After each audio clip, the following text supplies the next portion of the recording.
Hello and welcome to this episode of The Marketing Mix. Now, I know that one of the things that really is a struggle for small businesses is writing for themselves, like writing things, their website, their social media copy, their blog posts. And just like going to the gym, when you practice writing, it's like exercising, and the more you do it, the better you get, I feel anyway.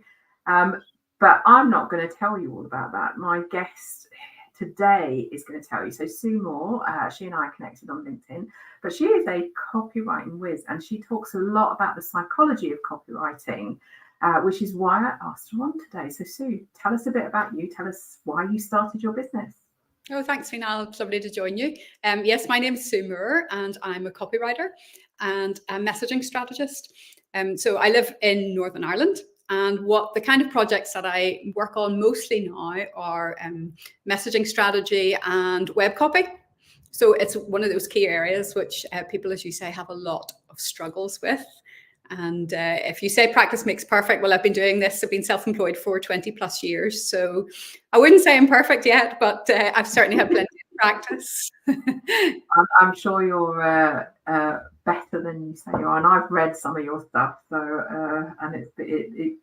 and I feel engrossed when I'm reading it. So thank you. Thank you. I think you're better than you say you are. Everyone's better than they think they are, aren't they? Yeah, it's hard blowing our own trumpets, right? Mm-hmm. Absolutely, yeah. And funnily enough, that's one thing that other marketers, I don't know if you get that, but other marketers and copywriters find it very hard, especially to do their own marketing. It's something I've discovered over the years. Copywriters hate writing their own copy. Absolutely, and it is. It's always, whatever field of marketing you're in, it always is that phrase "physician, heal thyself," or the cobbler's children go without shoes or something. It's always true, isn't it? So absolutely, yeah. Yeah. Hi, Sergit. I hope you're going to enjoy this, and it might help you with some of the stuff for the Hillingdon Business Expo. So let's get cracking. So why should small business owners put emphasis on great copy? What can it do for them? Well, great copy and great messaging, I think, makes you really comfortable to repeat yourself all the time, which, in a social situation, maybe you don't want to do, but when you're in marketing, you really do want to repeat the same messages over and over again, so people get an idea of, what your thing is. So I think that if you work on really great copy for your business, you'll feel really comfortable saying the same things over and over again, because A, you'll really believe in them, and B, they'll be super clear. You'll know exactly, what you stand for. So that's. Sorry, go ahead. Sorry. No, I was just going to say, when you say the same things over and over again, are you crafting things differently to portray the same message? Yes, sometimes, but also, one of the great things that I've learned from working in copy psychology is that people need that familiarity of you saying the same thing over and over again as well. So quite often when I work on a messaging project, for example, you've seen like an advertising slogan, that kind of thing that you would want to repeat over and over again. Yeah. But in a messaging project, I might work on something like what I would call a mantra for a business, where they have something that they say a lot so that people start to think, okay, that's me now. And she does, she does this. I know exactly who that is, because that's so useful in marketing and to be able to have that familiarity with people. Okay, cool. So it kind of, as you were saying that, it just popped into my head. I'm loving it. Which, if you're watching and you know where that tagline is from, put it in the chat. But yeah, there are certain things that you would automatically associate with businesses, like just do it. Yeah. Another one. So I guess, the repeating that message and helping people understand that it belongs to you is a good thing. Yeah, every business needs a kind of slogan like that they feel as though, that they think this is really clear what I do. Other people understand what I do from it, and it's memorable enough so people, when they see your business, go, oh yeah, that's so-and-so. I know who that is. Yeah. Angela knows, she said. There she is. MacD's. The old golden Coca-Cola, but it's the real thing. That little tagline has been with them for a while. Yeah, And really, you know, once you've got it, a bit like Coca-Cola, you don't change it, you know, unless there's a real business reason to. Once you get that really comfortable phrase that you can say, or a comfortable messaging about yourself, you can just use it so many ways. You know, you can use it for content as well and repeat it in your, for example, LinkedIn content or your email marketing. Yeah, that puts me in mind of, I don't know if you know, John, but that puts me in mind of Relentlessly Helpful. Which, yeah. That's it, yes. Yeah. Oh, that's very cool. So can you share some of your top tips for crafting copy that properly grabs people's attention and you know makes them want to read more, but helps them to take the action that you want them to take? Yeah, well, say let's think then about something like an opening line, because that's something that lots of people struggle with. So maybe a first line in a social media post, a subject line for email, something like that, or even just, you know, a way that you introduce yourself, somewhere like this, you know, like a kind of, I hate the phrase, but an elevator pitch, you know, so how you go about that. So there are lots of ways that you can make it more interesting and arresting. You can use really specific detail in it, you know, so that the person who's listening to you or hearing you can kind of picture you. So some very specific detail really helps. Numbers really help. So we're really persuaded by numbers, and the psychology of numbers and you know, data in a sentence really stands out. So numbers help. Another thing you could do is ask a question that is a really easy yes. So a question that has an obvious yes answer for the person who hears it, you know, that's quite also psychologically persuasive. And one thing that I see quite a lot happening in social media is to actually call out who you're talking to in an opening line as well, you know, so, you know, like a kind of attention meat eaters, and then there's your phrase. And for the rest of us can scroll by. And there's the reverse of that too, you know, where sometimes you could do, okay, this is not for so-and-so, and you rule out all the people who you don't want. That's a kind of slightly more maverick approach. But there are lots of interesting ways that you can make those opening lines more arresting and individual, you know. Keep a swipe file, I would say, of ones that you find interesting, not so that you can borrow them, but so that you can go back when you're trying to write one of your own and think, okay, what was it that I liked about that? You know, what is it that caught my eye? Something like that can be really helpful. And of course, as you know, when you're writing emails, there are all kinds of tools that can help you with headlines and subject lines as well. Yeah. So can we come back to numbers, because that sort of stands out to me, because I'm not very good at remembering statistics, and I'm not good with numbers, but I know that people respond well to numbers, and I know that people like patterns of 3. So if you're going to talk about something, you might say 3 things. Yeah. You know, Is there a reason behind the 3? Well, a reason behind the 3, I guess it's a really ancient rhetorical device, you know, to use a sequence of 3 in a row. People, as you say, are persuaded by 3. So if you can include a sentence that includes 3 benefits, for example, that's more persuasive than 2 or 4. There's another psychological phenomenon called the center stage effect, and this might explain it a little bit. So imagine, for example, picture yourself at, say, a birthday party for a friend, and whenever you gather for a photograph, what does everybody do? You take the most important person, and put them in the middle. You always do that, you know, like, oh, come on, birthday girl, get in the middle. So the same principle, you know, applies in our brains. We don't really need to think about it, but the important thing is in the middle. You know, and that applies in lots of different walks of life. And also applies in copy, or in how you lay out your copy on a website.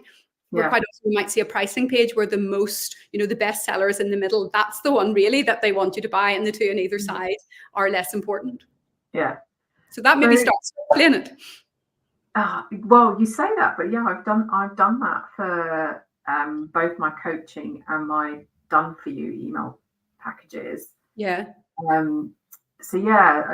because I was when I was thinking about the pricing and stuff, I was looking at how, and there was a lot of this, the good, better, best, bronze, silver, gold. So if you're writing some copy and you've got, you know, you've got 3 bullets that you're going to put somewhere, would you put the most important one in the middle, or would you start with the most important one? Well, there's two things come into it in terms of the psychology. So the center stage effect suggests that the most important thing, or for example, on a pricing page, the one that you want to sell, the one that is the one, that is your most important package, goes in the middle.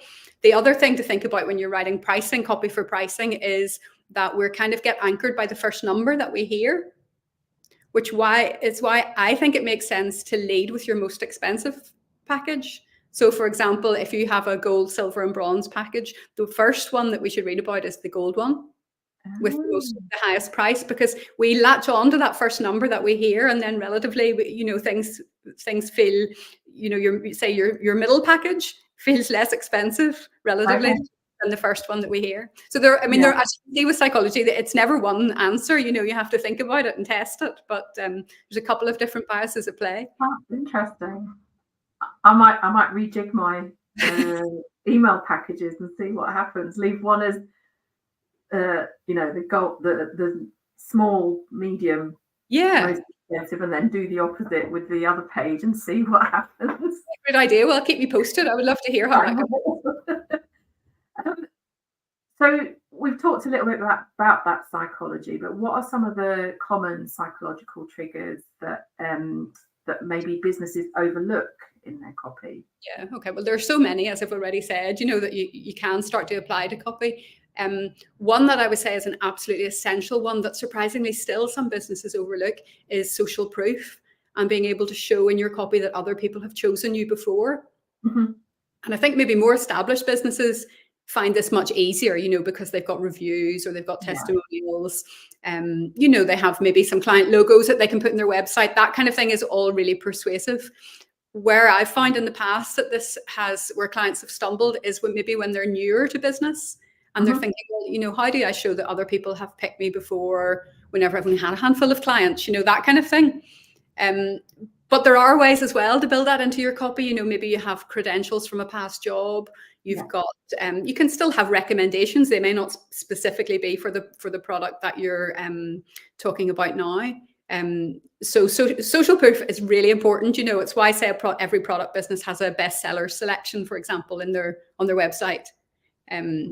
Harder to do for newer businesses, but still possible. So that's the one that I think every business should do, definitely. And the other one, I guess, that another bias that I found that businesses pay very little attention to, or aspect of psychology that businesses tend not to pay attention to, is that are the kind of fears that people have whenever they're buying something.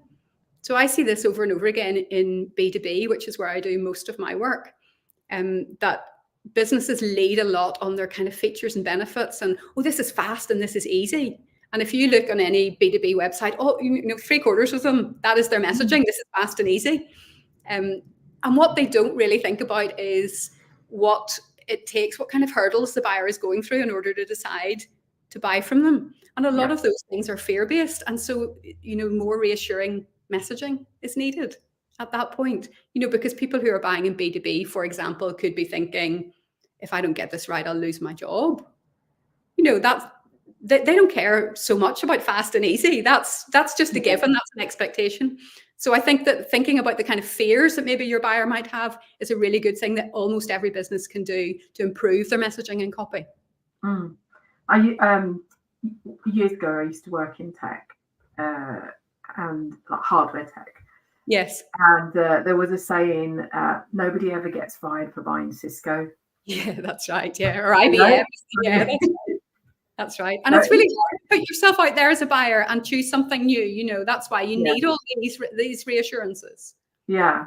And so just expanding on that a little bit. So what would you, like, how would that present itself in copy? Would you talk about customers that have previously been a little bit cautious and have changed their minds, or what would you do? It's very careful wording, I suppose. And the important thing to do is to do your research to find out what are the kind of fears that your buyer might have. Is it because you can't directly address really in copy, you make a wrong choice, you could lose your job, but you have to build in layers of reassurance into the copy. So it will be, plenty of social proof, plenty of businesses like yours who've done this before. Maybe again, using the power of numbers and data, that kind of thing that is reassuring and more persuasive than just, oh, our tech product is fast and easy. That's, Yeah. because who cares? They're all fast and easy. No, nobody cares. No. It's true though. It really is. Really shocking. There's so many big businesses doing this. It really surprises me still that is their messaging, fast and easy. But so what? Yeah. Or full of jargon. That's the other thing that I find, because I do lots of B2B stuff, that lots of jargon, an inappropriate amount of jargon, where there's sometimes you need to use industry words, but an inappropriate amount of kind of just nothing words.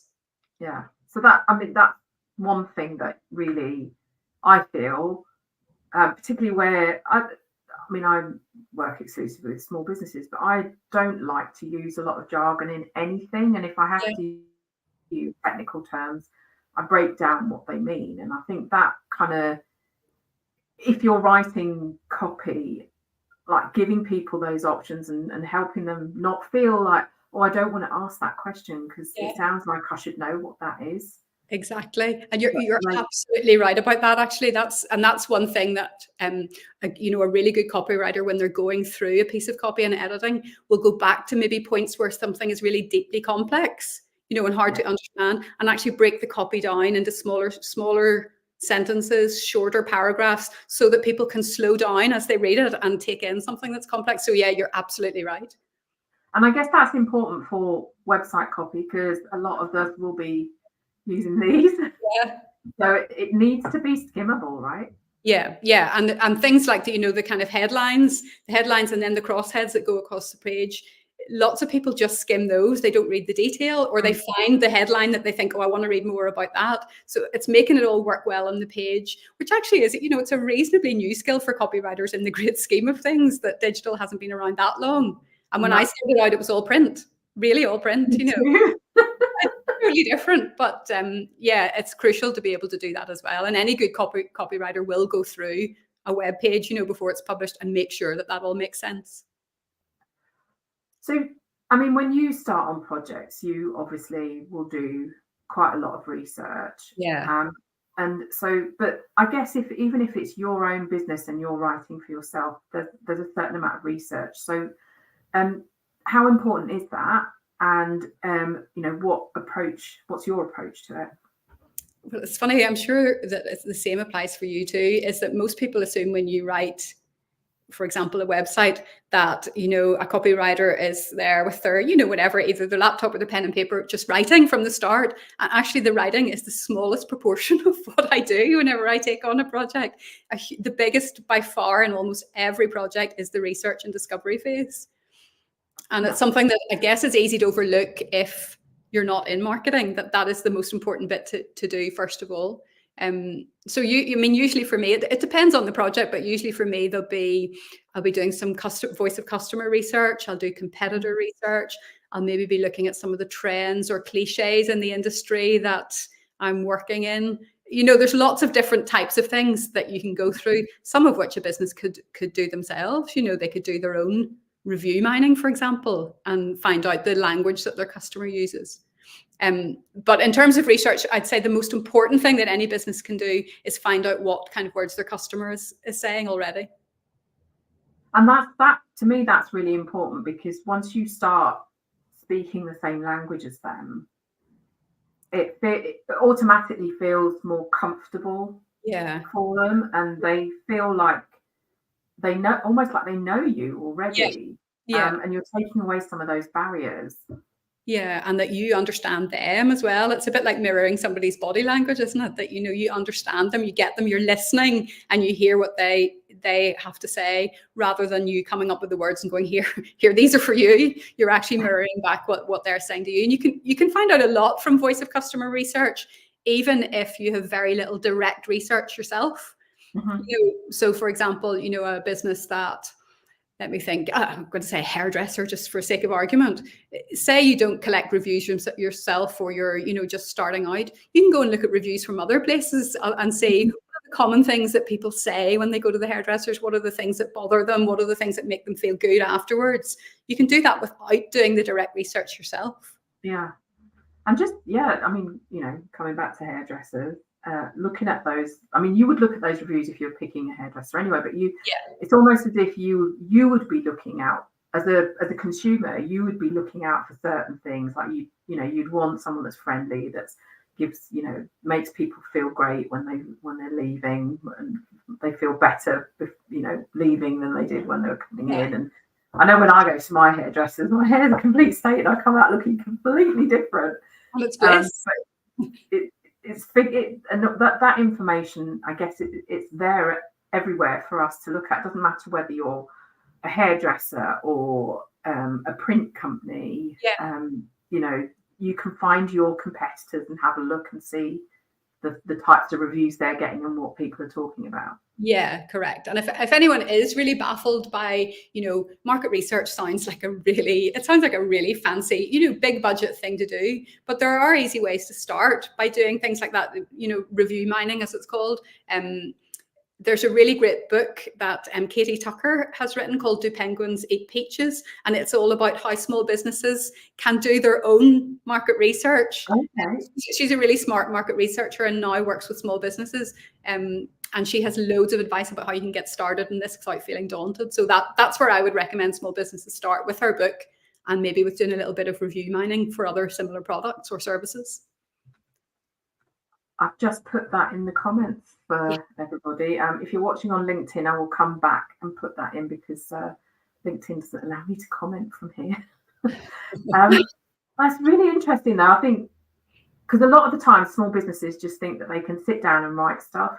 Yeah. And missing that beginning bit of actually doing that research and understanding who it's for and understanding what's going to make them feel something. Yes. I think a really important bit. And I suppose that's quite a lot of the reasons why small business owners might feel that their copy falls flat. Yeah, and a lot of copy, I guess. Well, there's the thing that we've spoken about already, is that so much copy is just really boring. There's not, you open a website, and this can be from a big global brand. I'm doing some work at the minute for an insights consultancy, and I'm doing some competitor research, and went through these big market research brands to compare, and thought, really most of it is really boring. There's nothing there that makes them stand out, or that any kind of different kind of words that would make you think, oh, this is a place doing things differently. So a lot of copy is really boring, and that means that for small businesses, they have a real opportunity to inject a bit of personality into the copy. Which I think that's really key. I think big businesses just get lost in positioning and messaging, and sometimes you look at big business websites and you think, that is just word soup. I have no idea what you do. Yeah. But I think as a small business, you do have the opportunity, especially if it's just you in your business. Yeah, 100%. Your business personality kind of mirrors your personality. Yeah. And you really need to embrace that as a small business, I think. I'm sure you find this with your clients too, that a lot of, say, solopreneurs, for want of a better word, go back to that language of, we, and they try and talk as though they have a whole team behind them. But actually the thing about working on your own and being self-employed or a solopreneur is that people want that personal, the one-to-one. They don't want a we, so you really need to lean into it to make it work for you. But it's a great opportunity that big businesses don't have, because a lot of that web copy is signed off, nearly by committee. And so they're afraid, I guess, more afraid than a solopreneur can be of standing out, because we can afford to experiment. We can change something if it doesn't work. It's harder for a big business. So we have a big opportunity to do that, I think, which is great. Oh God, yeah, absolutely. And I just think that, if it is just you and your business, and somebody contacts you to want to work with you, they're going to work with you. They're going to, hopefully, I've got proposals out. I'm hopefully going to take on a new client soon. I mean, there is no one else. They're going to work with me. They've picked you. So why wouldn't that? Why would you not put all of that through everything that you do? Because outside of attracting the right people, doing that in your marketing copy is going to sort of repel the people that you don't want to work with, because indeed, you don't want to spend time trying to figure out who is and isn't a good client for you. Yeah, it's a really good way of setting yourself apart, is that, a real differentiator. If you can put your own personality into what you're doing, definitely worth doing for small businesses. For sure. So we've talked about things that we should do. Are there mistakes that you see in copy, things that people should avoid? I think they should start to avoid just addressing surface level issues. I think that's a real temptation for lots of businesses to think, a bit like the fast and easy tech companies, that we've been talking about, is that a lot of messaging goes back to those kind of assumptions about what we think people want, rather than really digging in deep and thinking, okay, what could be happening in this person's life for them to want to pick my product or service? What could be happening in their business? What changes could be happening? There's a lot of kind of thinking, I think, needs to go in before any writing is done. That's my experience as a copywriter. I mean, I'd be interested to know if it's the same for you, that a lot of the work is thinking work before you write a word. Absolutely. A lot of it is like, I've got a handful of clients that I create their emails for. There are a couple that send me what they want to write. Well, two that send me what they want to write. And sometimes I have to do a big intake of breath and think, well, I really wouldn't write it like that. But end of the day, it's their email. But the others that I write for, you really have to get into their frame of mind, understand who their customers are. So I've got an accountancy client who, her stuff is more serious. It is, it's about talking about legislation that as a company director you're responsible for. You need to know this stuff, but it doesn't mean that we can't inject a bit of fun into what they do. And she's had really nice compliments because we've named it. We've named the newsletter, and I came up with a name, and she loved it. And but it's all about, like, they'll tell me the information that they want to go in.